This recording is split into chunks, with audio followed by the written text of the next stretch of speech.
গত উইন্ডোতেই ২৬ বিশ্বকাপের যোগ্যতা অর্জন করে নিয়েছে ব্রাজিল। বর্তমানে ব্রাজিলের কোনো খেলা নেই, তবে বসে নেই কার্লো আনচেলতি, কারণ বিশ্বকাপের এক বছরেরও কম সময় বাকি আছে। তাই ২৬ বিশ্বকাপের পরিকল্পনা করছেন তিনি। ক্লাব বিশ্বকাপকে দল নির্বাচনের জন্য উত্তম সুযোগ বলে মনে করছেন এই কোচ।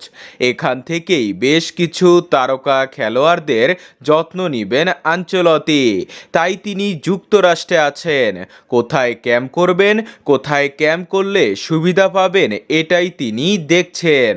তবে ক্লাব বিশ্বকাপে আলাদাই নজর কাড়ছেন থিয়াগো সিলভা।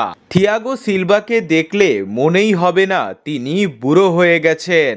আনচেলতি নিজের ডিফেন্সকে শক্তিশালী করে দল সাজাতে চান, তাই মন থেকে চাইছেন থিয়াগো সিলভা আবার জাতীয় দলে ফিরুক, কারণ ক্লাব বিশ্বকাপে তিনি সেরা ফর্মে আছেন। আগামী উইন্ডোতেই ফিরছে নেইমার জুনিয়র। বর্তমানে তিনি ফিট রয়েছেন। নতুন করে ইনজুরিতে না পড়লে এবার তিনি ফিরবেন।